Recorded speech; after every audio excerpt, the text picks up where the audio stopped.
bagi mereka yang telah mendurhakai Tuhan dan utusannya. Karena di situ sebelum data ini 36 ini Petrus berkhotbah menceritakan tentang nubuatan Nabi Daud. Nabi Daud menubuatkan akan datangnya Mesias yang tidak ditinggal di alam kubur dan jasadnya tidak mengalami kematian. Dia adalah Mesias yang diangkat oleh tangan kanan Elohim. Itu siapa itu, Mbak Ted? Yang tidak mengalami, jasadnya tidak mengalami maut dan dia tidak dikubur. Itu siapa? Ya, maut di situ tidak kematian selama-lamanya. Iya, betul. Karena pada hari ketiga kan dia hidup lagi, Bang. Binasa itu berarti mati. Iya. Nah, sedangkan nubuat Daud, Tuanku jasadnya tidak binasa, tidak ditinggal di dunia orang mati, berarti dia tidak dikubur, melainkan dia diangkat oleh tangan kanan Tuhan. Sedangkan ada yang mati, ada yang menjadi mayat, ada yang tinggal dalam kubur. Dan itulah yang diumumkan oleh Petrus, inilah yang menjadi Kristus bagi kalian. Menjadi Kristus ini yang kalian bunuh ini jadi Kristus buat kalian. Berarti yang dinubuatkan Nabi Daud sudah terangkat, kemudian ada yang disalibkan. Yang disalibkan ini baru menjadi Kristus saat itu juga. Jadi gini Bang, setelah Adam dan Hawa berdosa, mereka dikatakan akan mati dan pasti mati begitu. Dan mati kan? Mati mereka pada akhirnya, meskipun tidak pada waktu makan, tapi ratusan tahun kemudian mereka mati dan tidak ada kebangkitan, ya kan? Namun setelah Yesus mati dan masuk ke dalam maut, semua orang-orang mati terdahulu, ya kan, bangkit. Nah, itu makna dari kematian Yesus dan kebangkitannya. Tidak dikuasai atau tidak terikat oleh alam maut, begitu. Jadi dan gini, hanya Yesus dan hanya Yesus yang manusia seutuhnya yang bangkit, gitu loh. ya. Jadi gini Mbak Ted, dikatakan dengan sangat jelas bahwa Mesias yang dinubuatkan Nabi Daud itu tidak mengalami kematian. Dia tidak ditinggal di dunia orang mati. Dia diangkat langsung oleh tangan kanan Elohim. Itu satu cerita yang berbeda. Itu penekanan Petrus seakan-akan begini sederhananya. Hei kalian, Daud sudah menubuatkan tentang tuannya. Tuannya itu tidak mengalami kematian. Jasadnya tidak binasa dan dia tidak ditinggal di dunia orang mati. Berarti yang kau salib itu, siapa? Yang mati itu siapa? Yang tinggal dikubur selama 3 hari 3 malam itu siapa? Apakah tuannya Daud atau bukan? Dan Yesus pun bangkit, jasadnya pun nggak ada di dalam kubur, Bang. Saya tanya lagi, sekali lagi.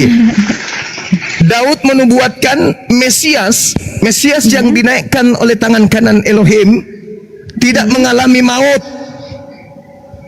Jasadnya tidak ditinggal di kubur dan raganya tidak mengalami kematian.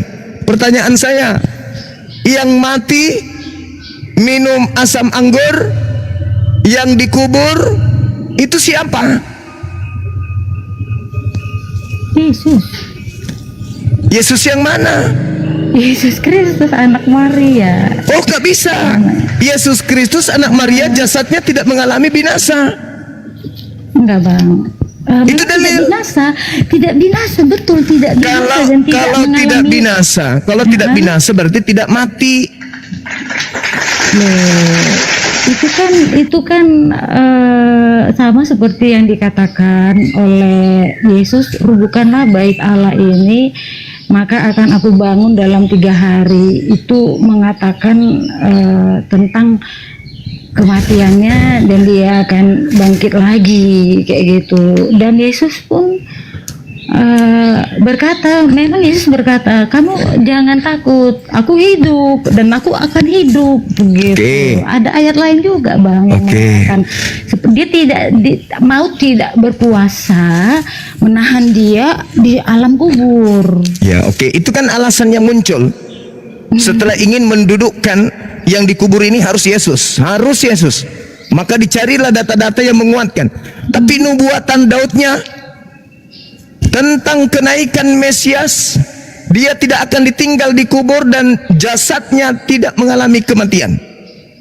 Ini khotbah Petrus seakan-akan mengatakan, loh kalian salah loh, yang kalian salibkan itu bukan anak Daud loh. Sebab Daud sendiri mengatakan, bukankah Tuanku akan duduk di sebelah kanan Tuhan dan akan melihat bagaimana musuh-musuhnya ditumpuk pada kakinya. Jadi dia tidak mengalami kematian, jasadnya tidak ditinggal di kubur, dia diangkat oleh tangan kanan Elohim.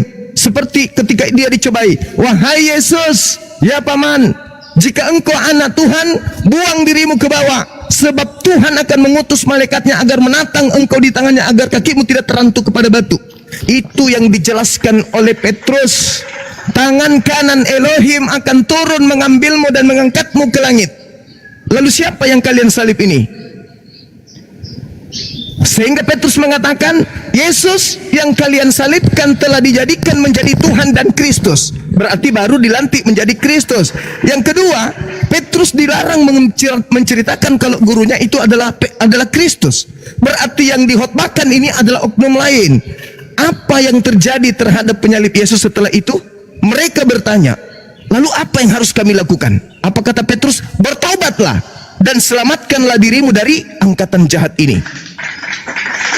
Kau harus bertobat, bukannya harus bergembiralah, berbahagialah, sebab dosa-dosamu telah ditebuskan dengan kamu membunuh Kristus. Kok enggak gitu?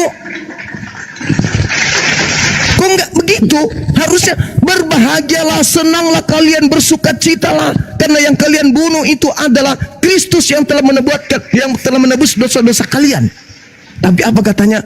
Bertaubatlah dan tinggalkanlah angkatan jahat ini. Artinya apa? Tinggalkan mereka yang telah menyalib oknum tersebut, yang bagi mereka yang mereka salib sudah dijadikan sebagai Tuhan untuk mereka. Makanya muncul pertanyaan, Daud menubuatkan dan menjelaskan dia adalah nabi. Kuburan Daud ada di kita sampai hari ini. Di Kisah Para Rasul 2, di khotbah Petrus, dia berkata bahwasanya Mesias akan dinaikkan, jasadnya tidak mengalami kematian, jasadnya tidak ditinggal di kubur.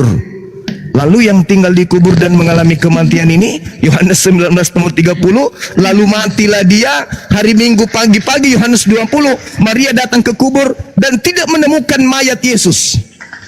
Iya, maut nggak bisa menguasai dia.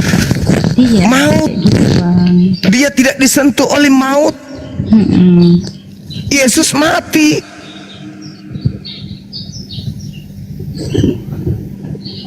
Yesus mati itu kan fisik ya. Ya, enggak binasa. Nubuatannya di dalam Kisah Para Rasul itu jelas, jasadnya tidak mengalami kematian. Sedangkan ini ada nih yang mati nih, ada yang mati nih. Dan yang mati ini baru dijadikan menjadi Kristus. Sedangkan anak Maria di Lukas 2 nomor 11, sejak lahir dia sudah Kristus duluan. Malah RK mengatakan, oh bukan dari sejak lahir, sejak dari kitab Kejadian 3 nomor 15, di dalam Targum Yonatan dikatakan Mesias sudah ada. Tuh, bayangkan tuh, dia lebih menguatkan argumentasi saya. Berarti yang baru jadi Kristus ini siapa? Karena Yesus. Jadi gini bang, jadi kan gini ya, Allah itu kita tidak dapat lihat. Nanti sabar dulu ya, sedikit aku Silakan. menjelaskan ya bang ya. Silakan. Allah tidak bisa kita lihat. Bahkan dia juga mengatakan kepada Musa waktu itu ya, di Keluaran 6 itu ayat 3 itu, tidak ada yang bisa hidup melihat Allah, begitu. Lalu di dalam perjalanan dunia ini, peradaban dunia, Allah itu kecewa, begitu, kecewa. Lalu melihat banyak para raja-raja pada waktu itu nggak bagus lah terhadap umatnya, ya kan.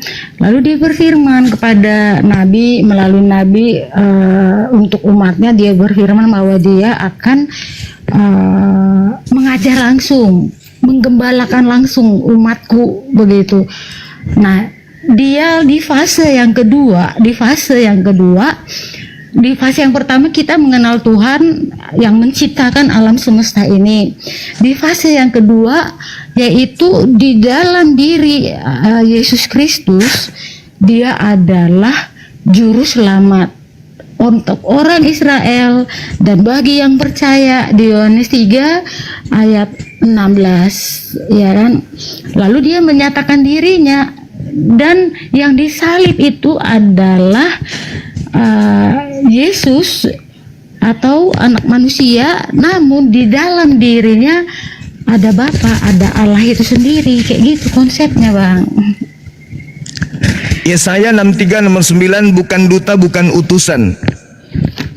Yesus utusan, berarti bukan Yesus.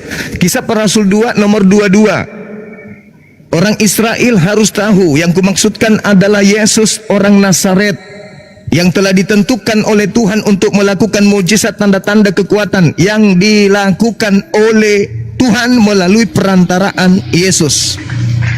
Betul. Berarti bukan Yesus. Berarti bukan Yesus. Yesus tetap, Bang. Jadi melalui Yesus, perantaraan Yesus. Yesus berkata, aku tidak dapat berbuat apa-apa dari diriku sendiri.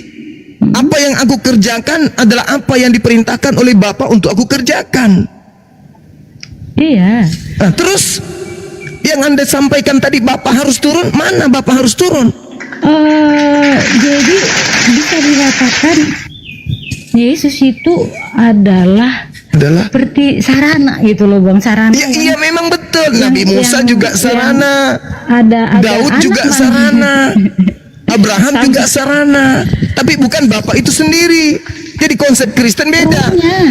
Rohnya, Bang, rohnya bekerja di dalam diri Allah itu adalah roh. Jadi jangan lupa bahwa Allah, saudariku yang baik hati, saudaraku yang baik hati, pernyataan Yesus Anda coba lihat di dalam Yohanes 3 nomor 34. Siapapun yang diserahi tugas untuk menyampaikan firman, maka padanya roh Tuhan akan melimpah. Jadi bukan cuma Yesus kalau berbicara mengenai roh. Bilangan 11 nomor 25. Musa dikatakan nabi karena pada dirinya ada roh Tuhan. Bahkan kalau saudari membaca Kejadian 6 nomor 3, rohku tidak selamanya ada dalam diri manusia. Berarti roh yang ada dalam diri kita ini rohnya siapa? Roh Tuhan. Betul. Sekarang Yesus. Gini, Bang. Sebentar, Bang. Sekarang gini, Bang. Semua manusia yang diciptakan Allah sejak semula diberinya roh. Baik Musa pun diberikan roh ketika meniupkan napas kehidupan, ya kan. Aku jadi lupa mau ngomong apa. Kok tiba-tiba hilang pikiranku. Aku jadi lupa. Ya, kita kembali kepada tema, ya? Mbak Ted. Kita kembali ke tema. Jadi kalau kita pandang dari kacamata ilmu pengetahuan, makasih Bang Ferry, barakallahu fik. Kita pandang dari pengetahuan kita nih sebagai orang yang hadir hari ini di sini. Pengajaran Yesus Kristus dan pengajaran Kristus yang datang kepada Paulus itu bak langit dan bumi. Kristus anak Maria datang mengatakan, aku diutus hanya kepada domba yang hilang, yang sesat dari umat Israel. Kata siapa? Kata Kristus anak Maria. Kristus yang keluar dari kubur, pergilah ke seluruh dunia, jadikanlah seluruh bangsa menjadi pengikutku. Sama enggak dengan Kristus yang tadi? Sama. Oh, yang tadi mengatakan aku hanya diutus kepada domba yang sesat dari umat Israel. Yang satu mengatakan pergilah ke seluruh dunia, jadikan seluruh bangsa menjadi pengikutku. Sama enggak? Iya, sama, karena dia mengatakan aku diutus untuk domba Israel yang sisa-sisa atau yang tersesat lah pada waktu itu kan, karena sudah banyak yang menyimpang gitu keturunan Israel itu, yaitu dari keturunan Yakub itu yang 12 suku itu. Nah, memang kan pada waktu itu kan masanya singkat, masanya dia menyatakan dirinya itu singkat begitu, lalu dia kembali ke tahtanya. Maka supaya kerajaan surga itu dapat dirasakan oleh semua orang, dinikmati dan semua mendapat kehidupan kekal, lalu ada pengutusan, yaitu amanah agung itu melalui rasul-rasul ataupun orang-orang percaya di kemudian hari yang sampai sekarang. Yang percaya kayak gitu supaya sampai nanti semua. Jadi gini Mbak, kepada ke-12 murid, Matius 10 nomor 5 nomor 6 berpesan kepada ke-12 muridnya agar tidak ke bangsa lain atau ke bangsa orang Samaria, tapi pergilah kepada domba-domba yang sesat dari umat Israel. Itu kepada 12 murid. Makanya Yesus menasihatkan apa? Waspadalah kepada penyesat yang datang kepadamu dengan memakai namaku dan berkata, akulah Kristus. Penyesat ini akan menyesatkan banyak orang. Dia akan melakukan banyak mukjizat. Sekiranya mungkin menyesatkan ke-12 murid juga, murid pilihan. Matius 24 nomor 24. Pada intinya adalah Kristus anak Maria itu mengajarkan kitab Tanak. Tidak mengajarkan Roma, Galatia, Filipi dan seterusnya. Kenapa demikian? Karena di dalam pengajarannya Yohanes 17 nomor 8, segala firman yang engkau berikan telah aku sampaikan kepada mereka. Aku berkata-kata bukan dari diriku sendiri. Sedangkan apa yang terjadi setelahnya? Paulus berbicara, apakah ada Yesus pernah berfirman kepadanya tentang buku Roma? Yesus berfirman kepadanya tentang buku Galatia? Ada? Tidak pernah. Sebab segala firman yang engkau berikan telah aku sampaikan. Berarti sebelum penyaliban sudah tamat pengajaran firman Yesus yang disampaikan kepada muridnya. Lalu kok ada penambahan Roma, Galatia, Filipi? Dari mana itu? Dari Kristus yang keluar dari kubur, oknum yang berbeda. Iya, jadi kitab-kitab Filipi, Galatia begitu ya. Memang Rasul Paulus ada menuliskan atau dia ketujuh jemaat Paulus itu. Nah, biasalah Bang, kalau orang kalau bikin buku, bikin judul sendiri kan kayak gitu Bang. Iya. Jadi buku-buku sendiri ya, bagus. Iya. Oke, Mbak Ted. Itu emang seperti itu gitu loh. Siap. Kitab-kitab itu ya kayak para nabi itu kan bikin juga judulnya sendiri, siapa yang membuatnya, mengumpulkannya menjadi satu buku. Iya. Oke. Kitab. Oke, Mbak Ted, kita sampai apa dulu tamu kita? Saudara Reno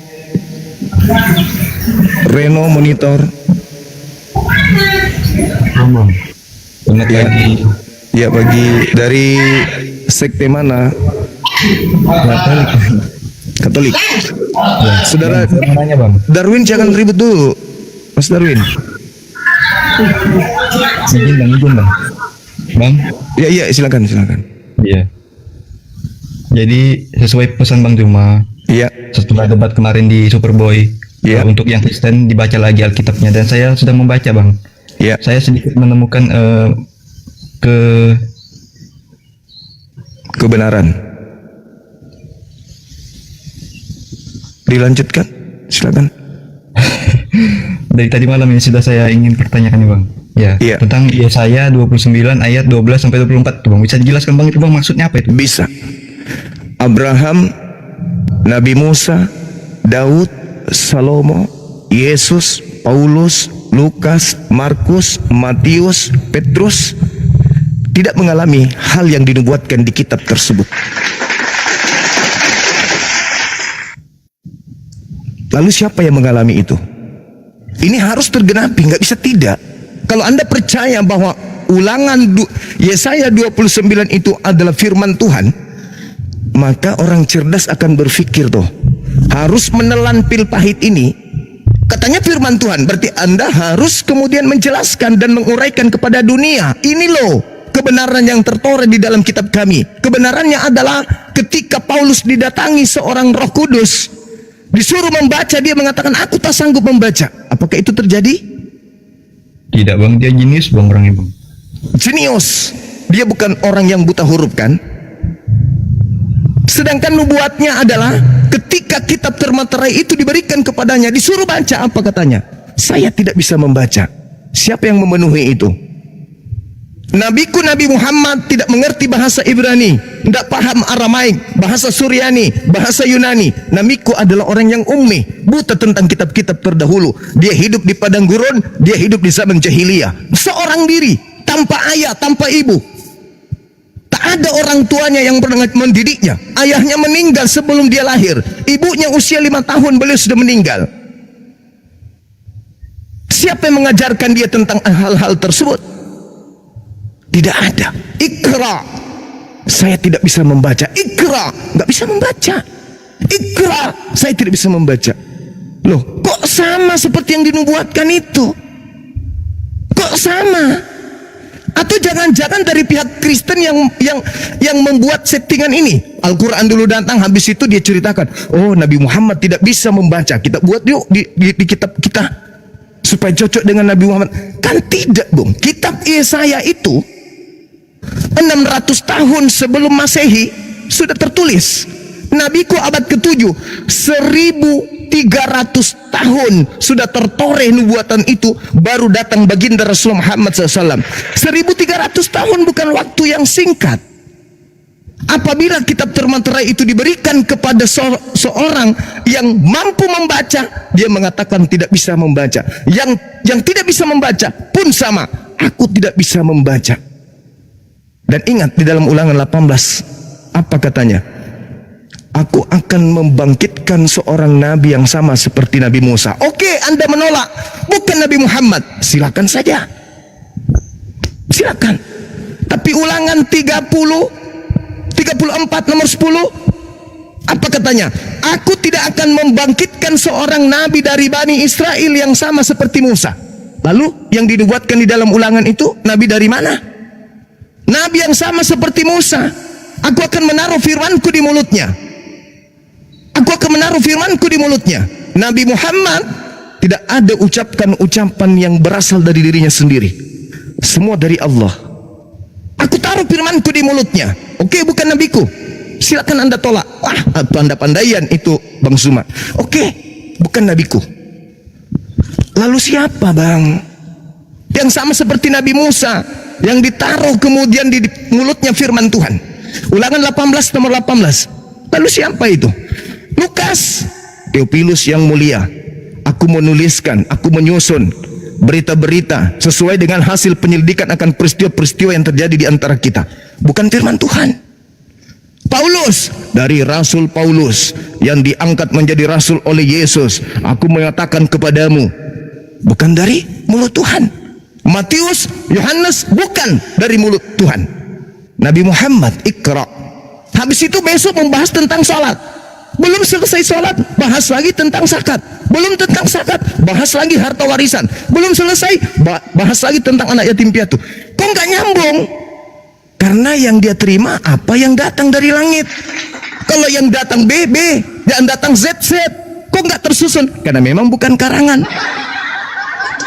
Beliau mengatakan apa yang difirmankan. Beliau menyampaikan apa yang diwahyukan. Tidak sesuai settingan. Oh, ini membahas sholat aja terus dibahas sampai tuntas. Oh, ini bahas tentang peperangan aja terus sampai tuntas. Enggak. Itulah bukti bahwa aku akan menaruh firmanku di mulutnya. Dan di dalam Kisah Para Rasul 3, Anda buka sekarang nomor 2223. Apa yang dikatakan di sana? Bukankah di dalam kitab Taurat Musa dikatakan bahwa Tuhan akan membangkitkan seorang nabi yang sama seperti Musa. Nah, nomor 2-3-nya coba Anda lihat. Dan akan terjadi. Akan terjadi berarti harus terjadi. Apa yang akan terjadi? Siapapun yang tidak mendengarkan nabi itu akan dilenyapkan, akan dibasmi dari umat kita. Subhanallah. Ini Lukas yang menceritakan itu tentang hasil penyelidikannya. Makanya saya katakan Lukas sebagai penyelidik itu menuliskan karya ilmiah, bukan firman Tuhan dan juga bukan sabda Yesus, tetapi hasil penyelidikan apa yang diceritakan oleh saksi-saksi. Bukankah di dalam kitab Tauratmu dikatakan bahwa Tuhan akan mengutus seorang nabi yang sama seperti Musa, dan akan terjadi siapapun yang tidak mendengarkan nabi itu maka dia akan dibasmi. Artinya akan datang nabi sama seperti Musa, di mana dia nabi ini siapapun yang menghalangi misinya, siapapun yang menghalangi hukum yang dibawanya akan diperangi. Apakah itu Yohanes? Gugur. Markus? Gugur. Paulus? Gugur. Yesus sekalipun gugur, karena bukan Yesus yang memerangi orang yang menolaknya, justru Yesus yang dibunuh oleh orang yang menolaknya. Sedangkan buatannya, dia akan membunuh, dia akan memerangi, dia akan melenyapkan siapapun yang menghalanginya untuk melakukan misi penyampaian firman Tuhan ke atas muka bumi ini. Sama seperti Nabi Musa. Nabi Musa perintahnya, jangan kau biarkan apapun yang bernapas. Bunuh, bunuh, bunuh, bunuh. Kenapa? Karena hukum Tuhan harus dimenangkan.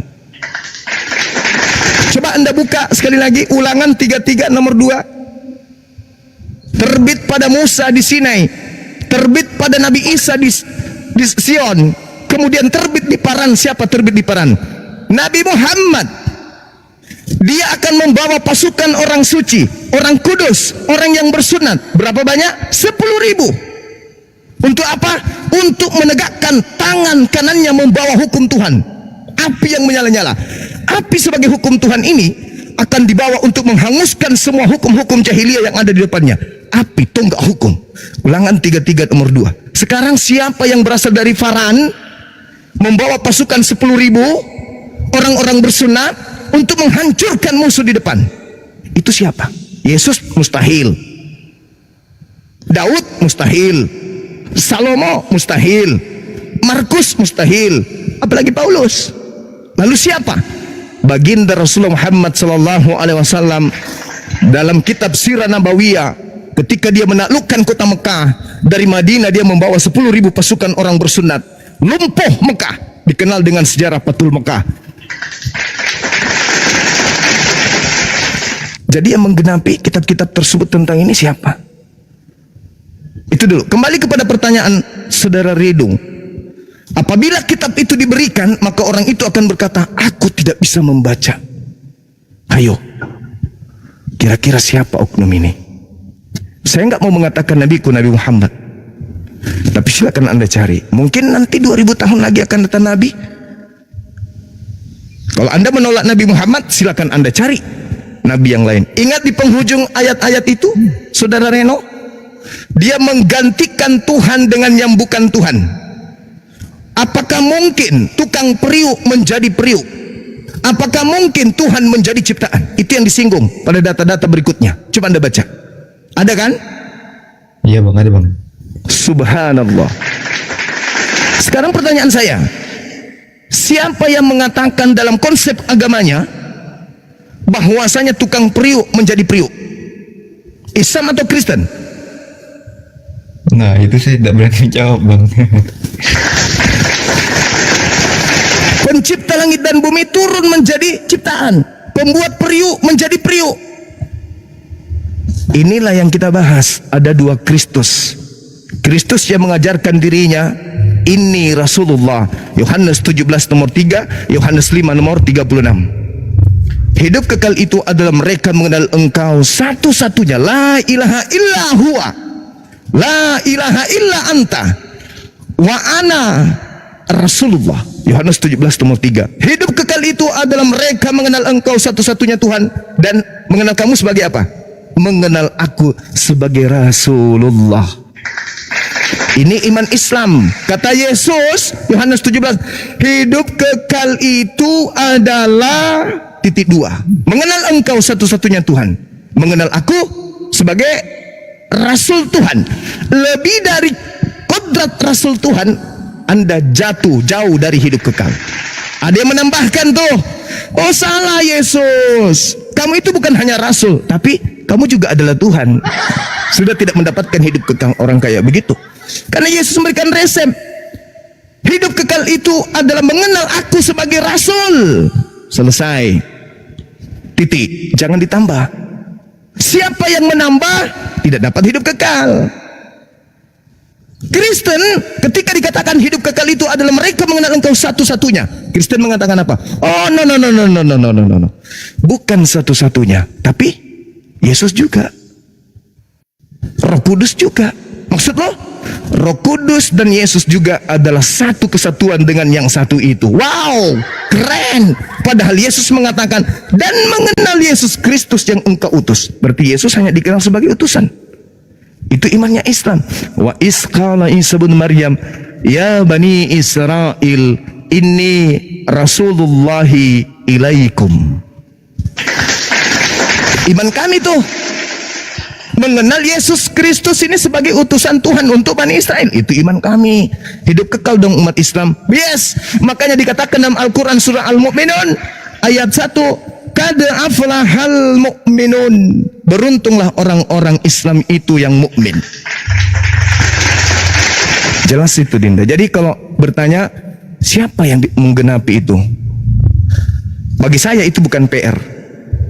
Bagi saya itu adalah hasil akhir daripada PR, nilainya 100+.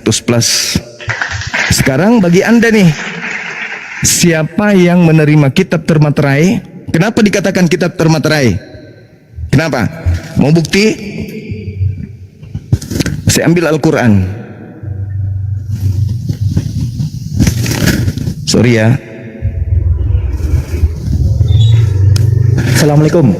Waalaikumsalam warahmatullahi. Saya ambil Al-Quran misalnya. Ini bukan Quran tapi ini semisal. Saya baca nih.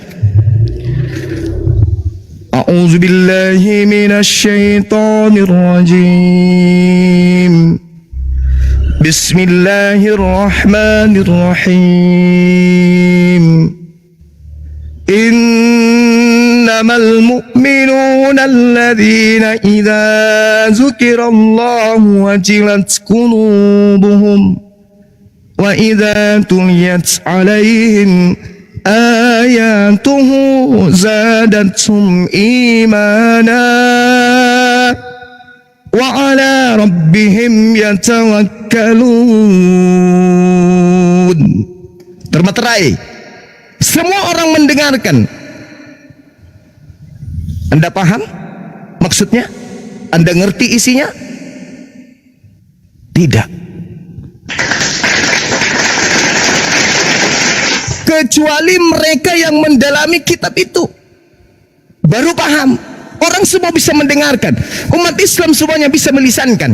Tapi tidak semua orang bisa paham isinya. Tapi kalau saya mengatakan begini, pada mulanya adalah firman, firman itu bersama-sama dengan Tuhan, firman itu adalah Tuhan, orang semua paham. Kenapa? Karena bukan kitab termaterai, kitab yang nuansanya sama seperti buku-buku biasa. Tapi kalau Al-Quran, Yasin, ada yang bisa menjelaskan artinya? Nggak ada. Kitab termaterai sudah terpaparkan, dia tidak pernah berubah isinya, tetap menggunakan bahasa original teksnya. Tapi tidak semua orang bisa mengerti. Siapa yang bisa mengerti? Mereka yang Muslim, yang berserah diri kepada Allah untuk mengkaji dan mentadabburi Al-Quran. Jadi Al-Quran bukan hanya sekedar dilisankan, tapi harus diperhatikan. Itulah yang dimaksud dengan kitab termaterai.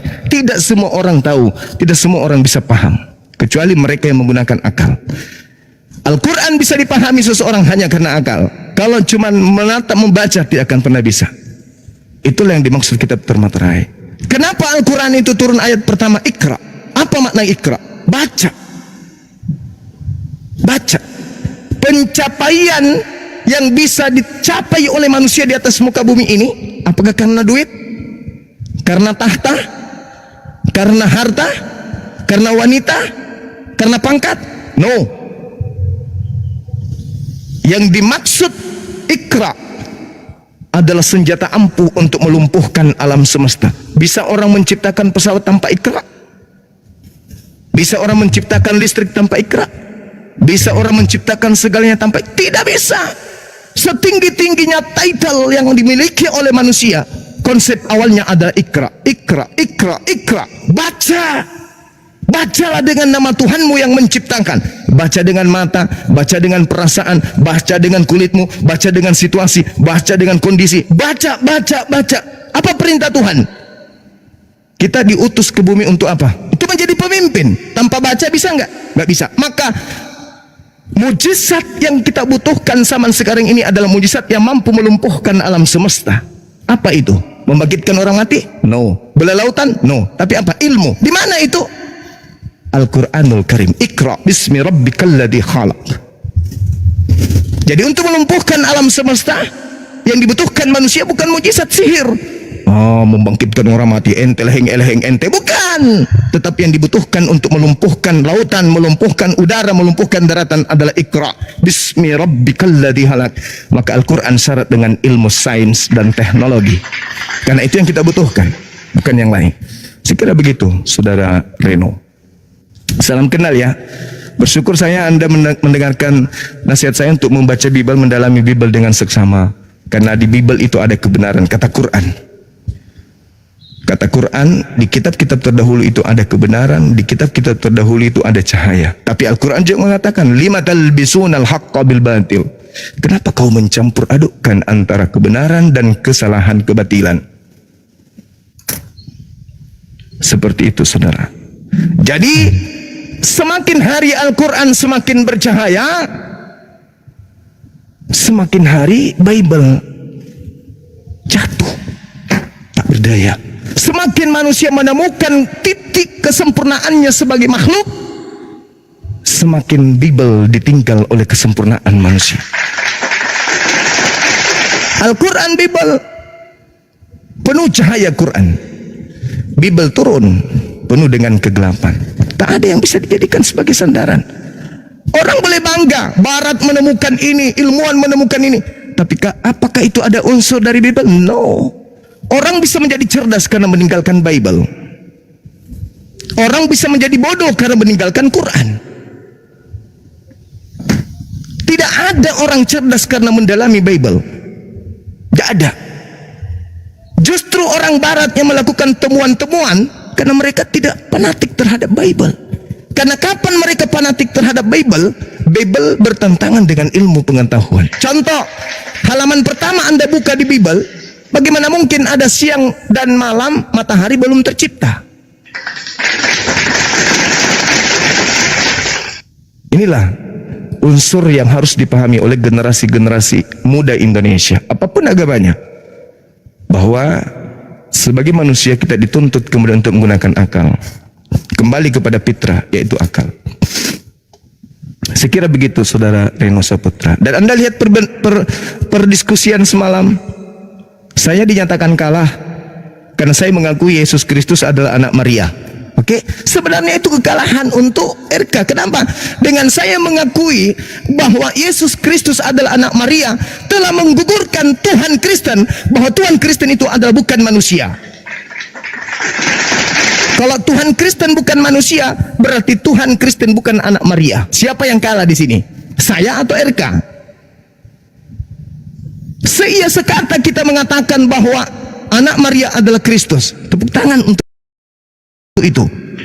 RK mengakui, Superboy mengakui, Kristen sedunia mengakui Maria melahirkan anak manusia.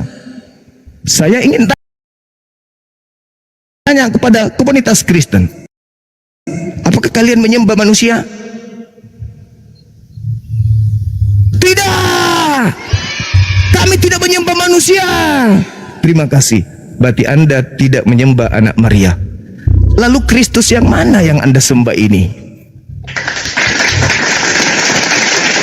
Silakan tanya pada sanubari masing-masing. Sekira begitu. Waktu saya tinggal sedikit, silakan. Dinda Alfi, Assalamualaikum.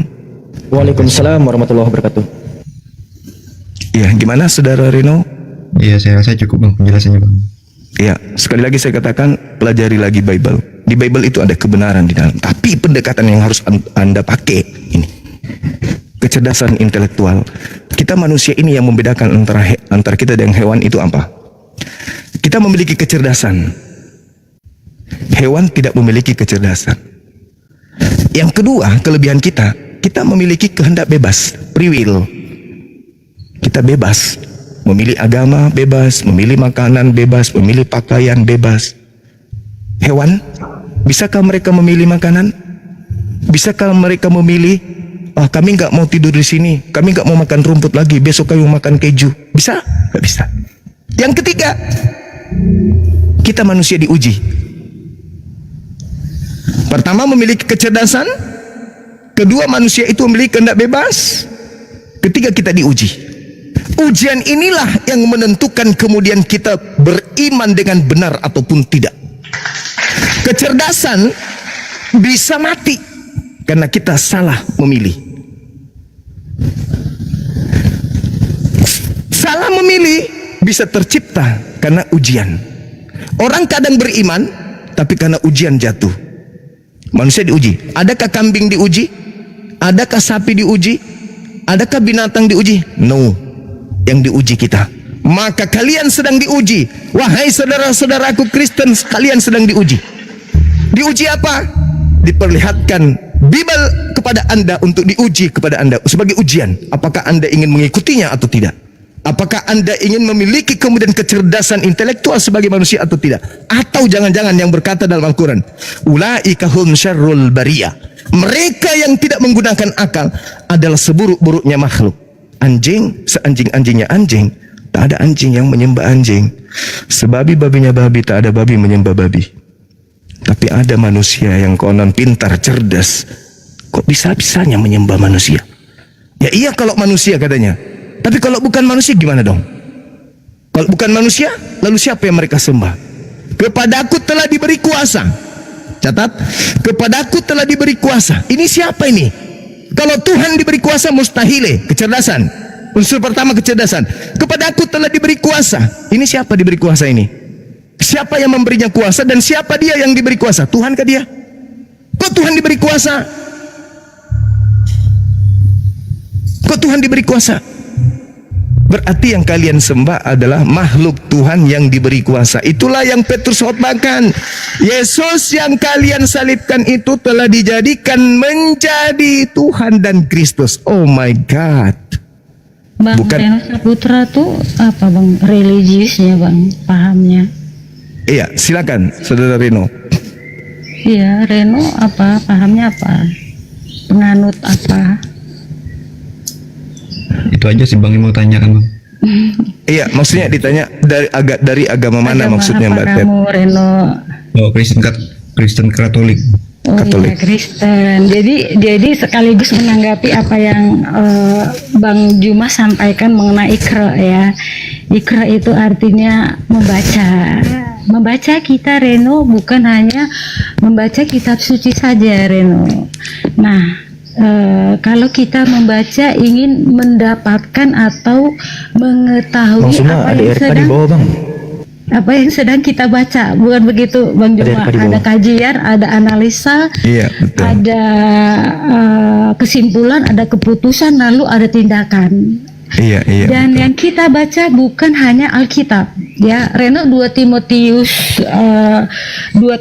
3 ayat 16 di situ dikatakan, segala tulisan yang diilhamkan Allah memang bermanfaat untuk mengajar, untuk menyatakan kesalahan, untuk memperbaiki kelakuan, dan untuk mendidik orang dalam kebenaran. Jadi selain kita mendengarkan siraman rohani dari berbagai macam media atau tulisan, di Alkitab ini bisa diperbaiki kesalahan kita ya, agar kita terhindar dari berbagai macam tindakan-tindakan yang sampai bisa menarik kita melakukan tindakan yang sifatnya kriminal.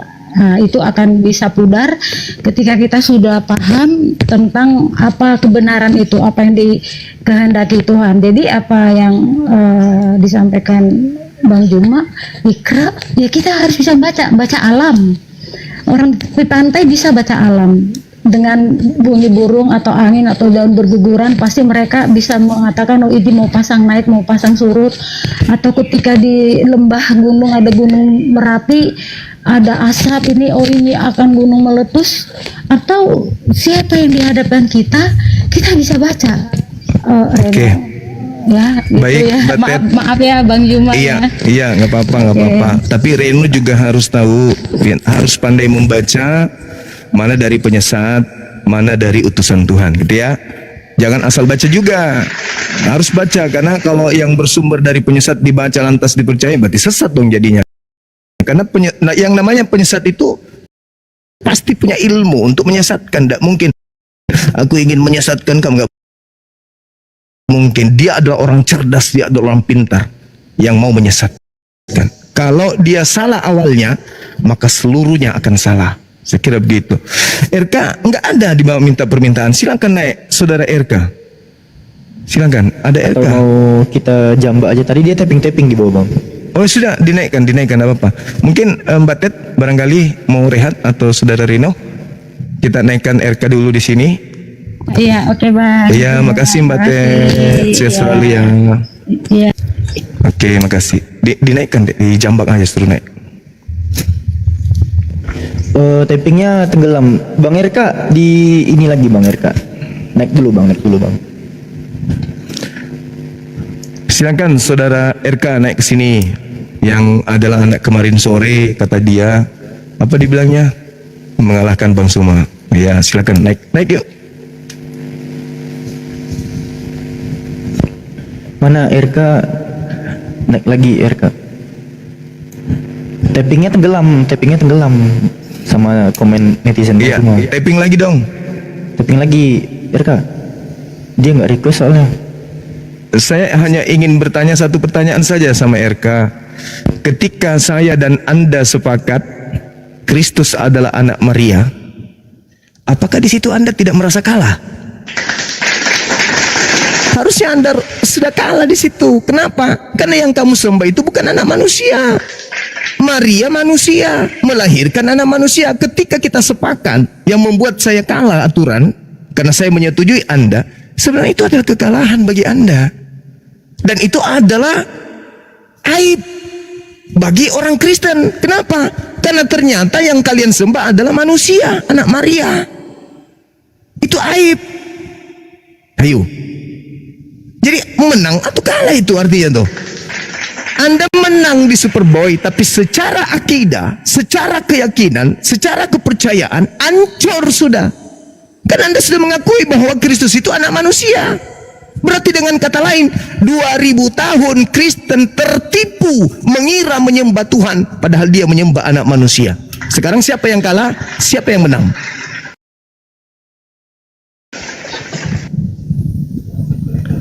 Ayo. Al-Quran saya mengatakan bahwasanya kafirlah orang yang mengatakan Al-Masih itu Tuhan. Berarti Anda mengiyakan Al-Quran. Oh memang betul Bang Suma, kami kafir. Sekarang kalau kalian mengakui kalian kafir, yang kalah dan yang menang siapa? Itulah kemenangan yang hakiki. Anda sepakat. Sudah ada, silakan dinaikkan. Silakan dinaikkan. Udah nggak ada bang, udah nggak ada dia. Atau Edis mungkin ada di bawah, silakan dinaikkan. Edis, nggak ada juga sih. Edis. Kita sepakat, oke, jabat tangan. Anda yang dapat kemenangan, saya serahkan, silakan ambil pialanya, silakan. Tapi yang dilantik di langit ketujuh sebagai juaranya adalah saya. Anda dimenangkan di sana, di skala kecil. Saya dimenangkan di hadapan Qadir Rabbul Jalil. Anda mengakui Kristus anak manusia. Dengan kata lain, Anda mengatakan Kristen menyembah anak manusia. Kalau Anda mengatakan no, kami tidak menyembah anak manusia, berarti Anda menyembah unsur yang datang Kristus lain. Parah lagi tuh. Kalau Anda menyembah Kristus lain, parah lagi tuh. Semakin membenarkan bahwa yang sebenarnya menang itu Bang Suma. Bukan Bang Suma, kami tidak menyembah manusia. Masya Allah. Kalau Anda bukan menyembah manusia, berarti Anda menyembah Kristus lain. Berarti betul, Kristus ada dua. Kristus yang manusia dan Kristus yang bukan manusia. Mundur kena, maju kena. Gak ada kemenangan. Yang ada kehancuran. Kemenangan semu. No, saya tidak ada arti buat yang kayak gitu-gitu.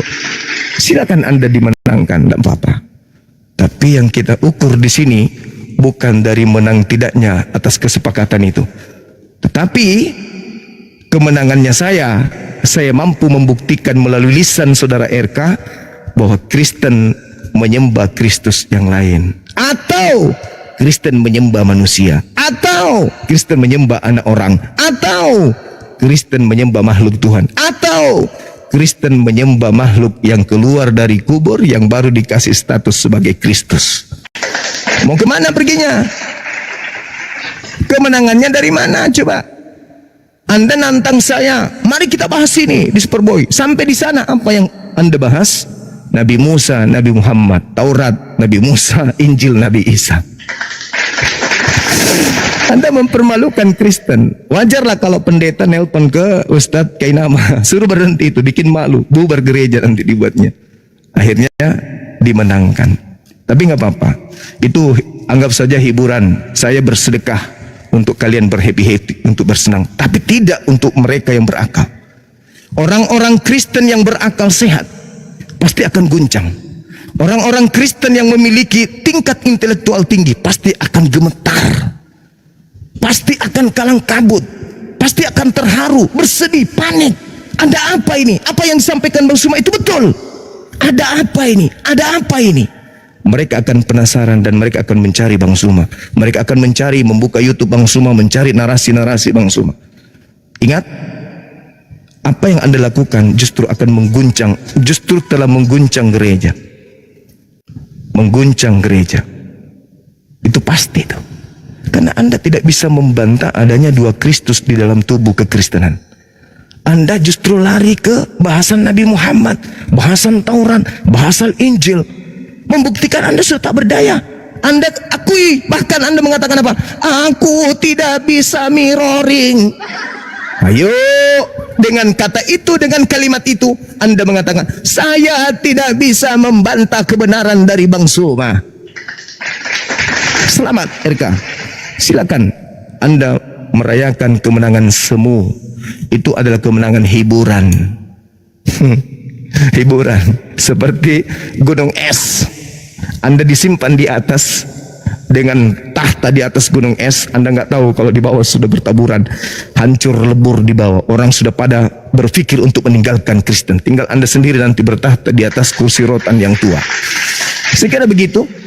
Ya, kalau saudara RK masih ada, masih ingin kemudian berdiskusi, silakan. Anda mau bawa lagi saya kemana? Kemarin Anda tantang saya di Filipina. Saya bilang jangan di Filipina, di tempatmu aja di Flores. Saya datang ke sana di NTT. Anda lari, Anda batalin. Anda ajak lagi di Superboy, saya datang. Sampai di sana, tema sudah ditentukan. Anda lari kemana-mana. Berpikirlah di situ. Orang-orang Kristen cerdas pasti berpikir. Ini ternyata mulut doang, mulut besar. Anda memperlihatkan Targum Yonatan. Ketika Anda membahas tentang Kejadian 3 nomor 15, Anda menguji saya membaca Ibrani. Saya tertawa. Saya tertawa geli. Dan saya ingin tahu, biar orang Kristen tahu. Inilah kelasnya si RK nih, yang selalu menjual mulut-mulut seakan-akan dia pintar, cerdas. Saya kasih buku Ibrani, aku suruh baca. Aku bilang apa? Kita kemudian acak. Habis itu kita baca. Gak mau, tidak sanggup. Dan kemarin pas di Superboy, saya pancing. Saya pancing untuk membaca Ibrani. Tidak ada lagi dia perintahkan, baca ini, baca ini. Kenapa? Dia tahu kalau Bang Suma sudah tahu senjata matinya. Tahu kartu matinya. Bahaya ini Bang Suma ternyata. Disuruh baca Ibrani, saya disuruh malah saya kalang kabut. Kembali ke tema, kembali ke tema. Loh, yang suruh tadi baca Ibrani kan Anda. Kembali ke tema, kembali ke tema. Lihat mukamu yang pucat itu, lihat mukamu, jangan ke situ, palingkan kameramu. Tadi katanya nantang bahasa Ibrani. Nah inilah kelas kalian, mulut doang, cuman congor, ini kosong. Tidak seperti Islam, diisi ini dulu baru ngomong. Ente ngomong dulu, ini kering kosong, kerempongan di dalam, keroncongan ini otak kosong, cuman ada isinya dedak. Kebanyakan minum Coca-Cola itu bang. Isinya gas Iya, semua. makanya. Itu nggak ada. Jadi kalau RK masih mau mengulang penderitaan silakan. Saya lihat kok orang-orang nonton kok kemarin 1 jam pertama itu Anda nggak bisa ngapa-ngapain. Mau ngomong apa saya nggak bisa lagi. Mau kemana perginya? Bingung Anda kan? Pada saya dengan santainya hanya membuka HP, aplikasi HP doang. Ini dalam Lukas 2, ini dalam Kisah Para Rasul 2. Gitu doang tunjukkan. Paniknya minta ampun, lari kemana-mana. Gak ngapa-ngapain pun saya. Bagaimana kalau Anda menghadapi anak-anak saya yang ahli data seperti Ardiansa, Kores, Dinda Alfi, bisa mencret. Saya ini bukan ahli data di sini di komputer, bukan. Saya di sini. Jadi ketika Anda bertanya dan saya menjelaskan, saya harus buka data, itu mengganggu saya. Mengganggu data itu karena saya polanya dalam mengajarkan, dalam mengedukasi itu adalah otak dan mulut. Saya tidak pakai mata dan mulut, tapi otak dan mulut. Itu orang cerdas itu. Maaf memuji diri sendiri sedikit, nggak apa-apa. Orang cerdas itu bukan mata ke mulut, tapi dari sini ke sini. Saya kebiasaannya dari sini ke sini. Kamu suruh dari sini ke sini, ya lelet lah. Harus buka ini, harus begini, harus alamak. Nah itulah yang kemudian saya dikalahkan kemarin. Tapi tidak apa-apa. RK kalau masih mau mempermalukan Kristen se-Indonesia, sedunia, silakan tantang saya lagi.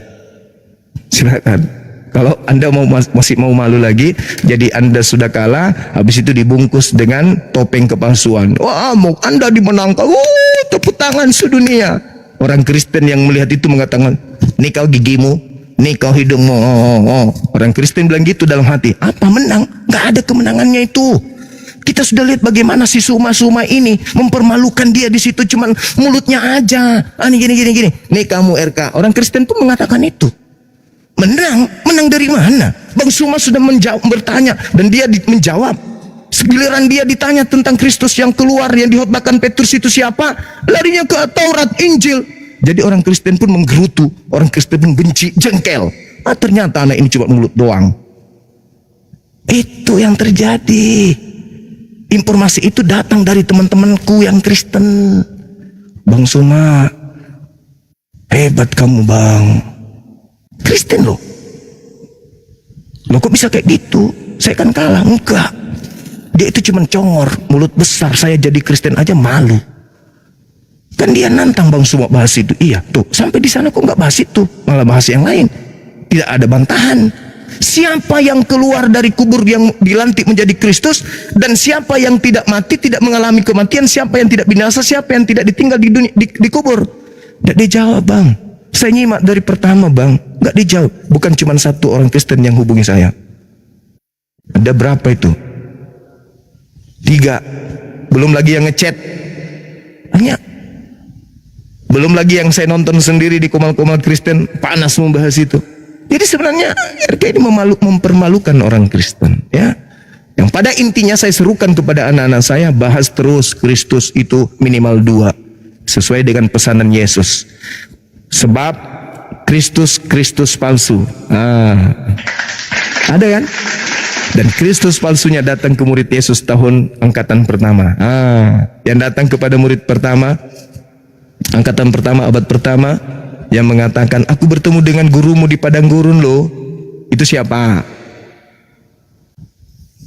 Jangan kamu percaya. Itu dia. Oke, teman-teman. Waktu saya masih ada sedikit lagi. Kalau masih ada yang mau diskusi di bawah silakan. Dinda Reno juga kalau mau rehat silakan dek, bisa turun. Kita cari saudara-saudara Kristen yang bisa sedikit memberikan penjelasan tentang materi ini. Ya, terima kasih Bang atas penjelasannya Bang. Siap, sama-sama. Tetap belajar ya. Semoga Bang Juma sekeluarga sehat selalu. Amin. Amin. Terima kasih Bang atas Ya, sama-sama, doa yang sama wawasannya. ya. Saya pun terus mengkaji kebenaran Iya. itu. Ya, nanti kalau ada apa-apa yang ingin ditanyakan, cari Bang Suma, selalu live aja. Bu, siap. Ya, baik. Kita aja yang lain. Selamat siang bang, shalom. Iya, siang Adek Reno.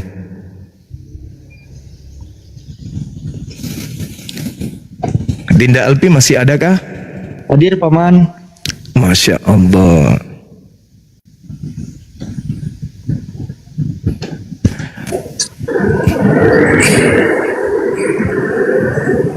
Halo Pak Fendi. Pak Fendi.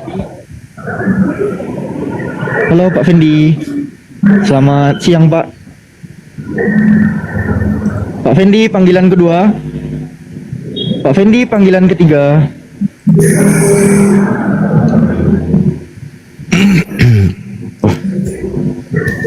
Terima kasih juga teman-teman yang ada di YouTube ya. Masya Allah, barakallah fiq. Ada suaranya. RK rusak kampret. Loh, kok bisa nulis kayak gitu? Janganlah. Jangan gitu, jangan gitu. Oh, Pak Arif, Di YouTube ini. Pak Arif Hidayat request naik Bang Da. Siapa? Pak Arif Hidayat. Oh, silakan. Guru kita beliau. Iya, izin aku naikkan ya. Siap. Sudah. Assalamualaikum warahmatullahi wabarakatuh, abangku. Waalaikumsalam warahmatullahi sehat terus. Masya Allah. Alhamdulillah, anak sehat. Gimana abang, sehat abang? Alhamdulillah baru nyampe kemarin dari itu. Medan. Ya, Masya Allah, luar biasa. Subhanallah. Aman semua yang di sana kemarin udah kita amanin semua. Iya, luar biasa memang. Termasuk mungkin sahabat kita yang mewakafkan hartanya. Iya. Jumpa. Iya. Dia lagi haji, cuman jumpa anaknya lihat lokasi juga. Bersama dengan ini Dinda Faruk. Enggak, saya sendirian. Oh. Jadi kemarin itu kan saya lagi cari 3 lokasi tanah bang Oh, untuk kantor. siap. Takut kalau rame-rame fitnah nanti. Iya. Lagi nyari 3 lokasi tanah untuk kantor. Nah, kalau campur itu takut fitnah nanti nggak enak. Masya Allah. Kantor mau harga berapa? Kalau boleh tahu. Ambil aja rumah saya bang. Di tengah kota. Di Medan, di lokasi Medan. Iya, Saya di cari kantor Medan. di Medan kemarin. Betul, di Medan. Ada rumah. 6.400 meter. Tapi di tengah kota. 6.400. Sudah dapat. Iya. Sudah dapat. Ya, Bang? 3 lokasi itu. 3 lokasi harga 3-4 jutaan. Per meter.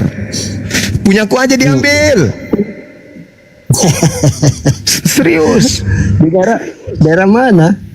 Di Mandala. Oh, Di tengah kota. Rumahnya sudah ada. Luasnya kurang lebih 7.000 meter. 700 meter persegi. Tembus jalan muka belakang. enggak perlu Jadi bangunannya karena bakal kita rubuhin bangunannya. Ayolah, punyaku aja bang.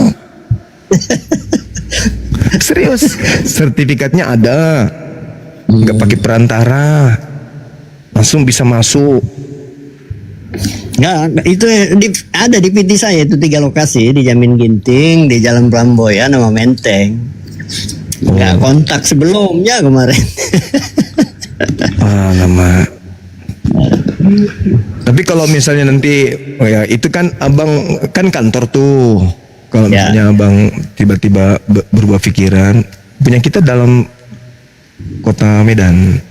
Bukanya buka muka itu minimal 50 meter.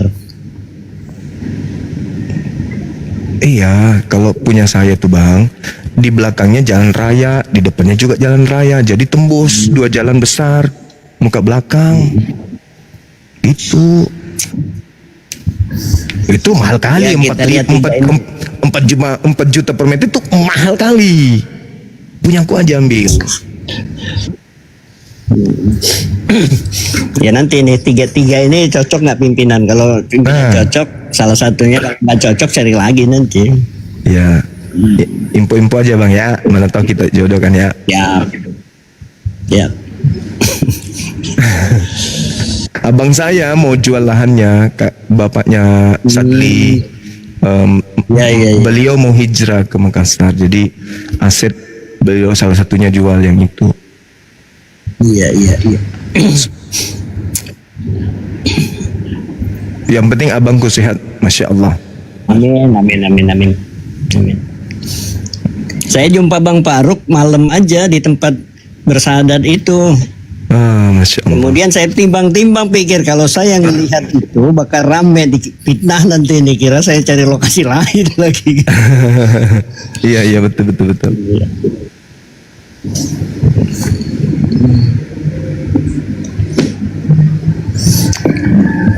Ini harganya Alpi masih di Jakarta, Dinda. Alfi di Bandung. Dinda Alpi masih di Jakarta. Di Bandung Pak Arif. Wow, jalan terus ada kita ini, Bang.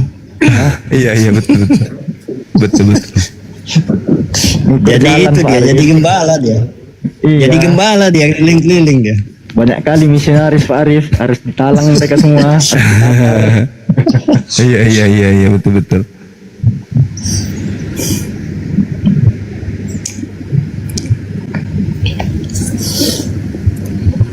Saya kemarin di Medan lumayan lama, Bang. 7 hari saya di Medan. Baru pulang kemarin.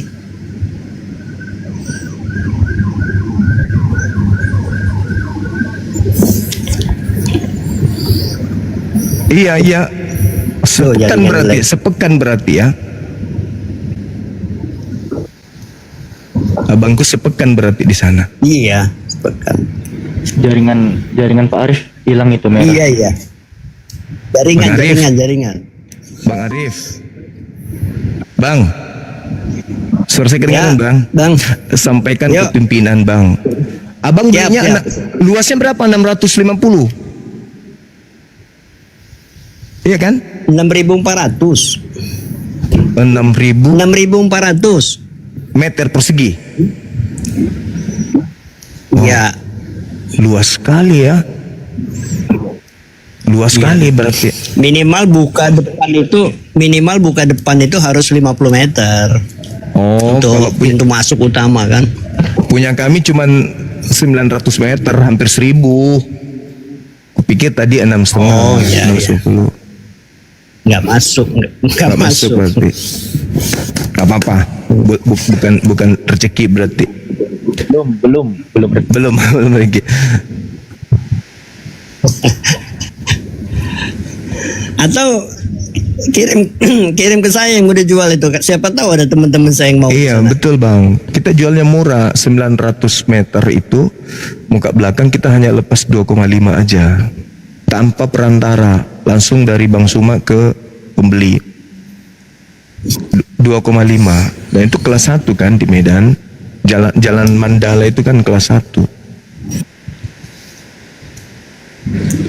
Ini aja dikirim alamatnya ke saya, nanti kalau ada teman berminat biar menghubung 2,5 kan per meter. Gimana? 2,5 per meter. Intinya 2,5 M. Luas 900 sampai 1.000. Berapa itu? Siap. 2,5 tuh udah semua, udah 900. Nah, itu dia. Ya. Iya, silakan. Nanti kita jumpa Bang Arif. Insya Allah bulan depan saya Siap. di Jakarta, mungkin sekitar lama juga nanti sampai Juli di Jakarta. Oke. Alfi. Sekalian Alfi itu ya, nanti jemput kalau antar Gimana Bang?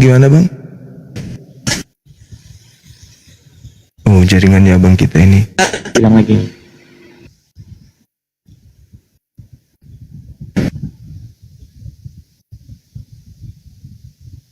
Hilang beliau. Bang Arif, Hilang jaringannya. Bang Arifku, Ya. abang kesayanganku. Saya udah pindah. Iya, gimana Bang? Saya udah pindah. Berarti bulan depan Iya. sekaligus antara Nanda ya. Iya, insya Allah. Itulah yang dia sampaikan. Gimana Abah? Kebetulan ya udah nggak apa-apa nak. Abah itu sudah isinin. Insya Allah bisa. Kalau nggak salah beliau 7 orang, Bang. 7 orang. Ya udah, nggak apa-apa. Saya suruh di Bang Handi Iya, atau di rumah keluarga, atau mereka mau ngekos ngontrak apartemen, terserah anak muda inilah. Yang penting ada tempatnya untuk praktek. iya, insya Allah ada lah. Siap, Masya kita Allah. siapin. Allahu Akbar. Bang Arif kenal nggak dengan Ibu Jaksa yang dari Makassar Siapa? di Jakarta? Siapa? Kalau kami mengenalnya sih Pembese, Hmm, kepala kejaksaan, Iya. orang sekampung. ya, ya, ya. Nanti mau jumpai beliau kalau di Jakarta. Iya, iya, iya. Beliau Kejati di sana. Hmm. Oke. Ada Ya. ada yang minta naik, namanya Azal, katanya ada pertanyaan penting. Gimana bang? Dinaikkan. Siapa ini ya nelpon? Halo bang Azal, selamat siang bang. Assalamualaikum bang. Waalaikumsalam. Waalaikumsalam. Nanya apa bang? Ada pertanyaan penting bang, mohon dijawab bang. Soalnya ini masalah orang-orang yang sudah penipu bang. Saya tadi malam nonton live kan, terus ada sahabat Bang Suma gitu 01, suaranya persis seperti Bang Suma, terus dia minta koin siapa ada anu apa, ceritanya itu orang Kristen kan nantang sahabat Bang Suma itu, kalau ada satu orang Muslim pun kirim paus, saya botakin kepala, saya lompat dari muras, terus ada orang kirim kan, terus dia lari. Dia bilang nggak sah. Terus tengah malamnya saya nonton lagi bang, dia mengaku keponakan Bang Suma, terus orang kirim lagi paus. Pertanyaannya bang? Iya, itu apa asli apa bukan itu? Palsu bang, palsu. Oh palsu. Dia Palsu. katanya keponakan Bang Suma, Sasat Sri katanya dia. Suaranya persis bang, dia minta Nggak ada. bang. Nggak ada ponaan bang Zuma di situ bang, ponaan bang Zuma di sini gitu. Bilangin sama dia, kok nipu-nipu kok bilang. Oh iya penipu bang. Soalnya banyak orang kirim paus bang dari Padang bang, kasihan bang. Iya. Mengaku Dihimbau aja, sahabat Bang. Bang Suma gitu bang. Nggak ada. Kami nggak ada keluarga yang minta di sosmed kayak gitu. Tapi suaranya persis bang. Dia anu pengikutnya 10.000, dia mengaku Sadli sahabat Bang Suma gitu bang. Nggak ada. Saya sama Sadli nggak ini. Saya sama-sama semalam di sini kok.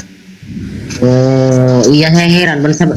Itu anu apa pukul 8 dia nge-live bang, terus berhenti bang sampai jam 1 malam, sampai jam 3 nge-live. Ya orang kirim paus, dia nantang bang, kalau ada orang muslim kirim paus. Setelah kirim bang, dia sekongkol mungkin bang sama Oten bang, sekongkol dia. Oten kan kasih tantangan, kalau ada orang muslim kirim paus, saya botakin kepala, saya lompat dari Munas. Setelah kirim bang, dia bertanya lagi bang, oh ini gak sah, ini gak sah. Orang kirim lagi bang, terus gitu terus bang, kasihan bang. Saya, bang, kasihan, bang. Berarti yang kirim ini yang aneh. Mana mungkin Bang Sadli mau taruhan loncat di Monas segala macam. Itu enggak ini Bang. Bukan Bang Sadli yang taruhan lompat di Munas, bang, orang Kristen. Kalau kan Bang Sadli kan cuma dikirim mawar-mawar terus diejek-ejek bang. Kalau ada orang yang muslim yang kirim paus, Oh. saya lompat dari Munas, saya jalan kaki, ada perempuan mau botakin kepala, ada yang mau mau minum autan katanya bang. Wah, Iya, panas baguslah kan. cara penipunya gitu. Bagus. Berarti bersekongkol mereka berarti. Oh iya bang, kasihan bang, orang dipermainkan bang, orang banyak kirim paus bang tadi malam bang. Setelah kirim paus bang, alasannya ada aja bang, ini kasah kah gitu kah gini kah katanya bang. Tapi suaranya persis Bang Suma kok. Iya, kan sekarang ada itu apa itu yang bisa niru-niru suara.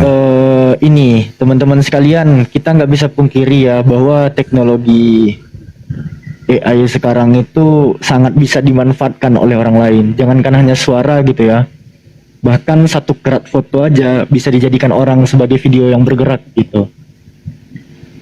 Turkiya lagi ngejek gitu. Kita nggak bisa memungkiri. Udah, kita udah dapat masalahnya bang. Nanti dihimbau Bang Zuma aja Bang Dea sama Iya. netizen Bang Zuma. Terima kasih Kita Bang. nggak bisa Terima pungkiri kasih. juga Tapi teknologi Bapak sudah AI banyak. ini memang bisa memanipulasi suara gitu. Oh, iya, iya. Kita sambil live gini, Alfi pakai suara Pak, mohon maaf nih ya, Pak mantan presiden kita Pak Jokowi pun bisa gitu. Oh, Jadi kita nggak bisa iya. pungkiri. Nah, kita kan sebagai muslim yang cerdas, seharusnya bisa ngefilter hal-hal yang seperti itu. Contoh Bang Zuma kan udah mulai nih sekarang hampir dalam seminggu tuh ada 5 kali 6 kali live sambil open cam gini. Nah, teman-teman follow lah akun-akun yang ori seperti ini. Yang ori ada badaknya teman-teman ya.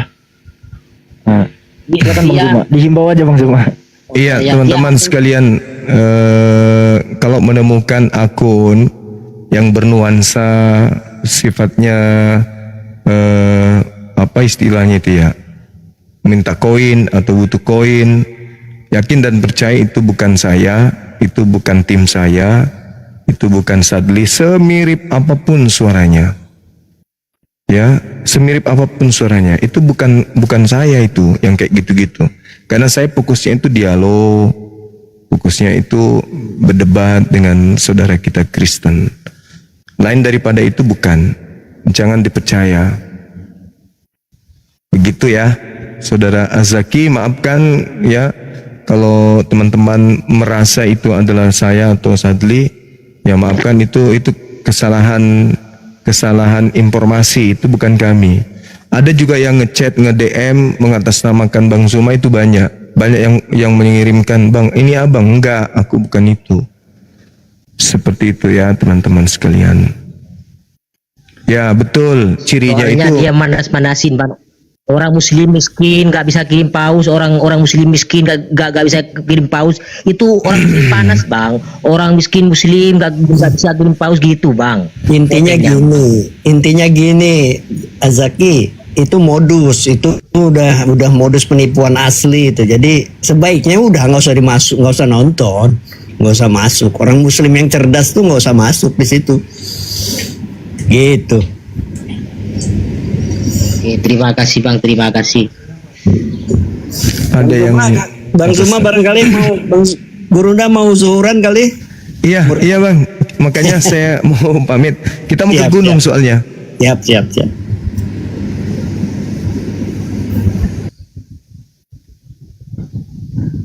Oke Bang, saya keluar dulu Bang, terima kasih Bang.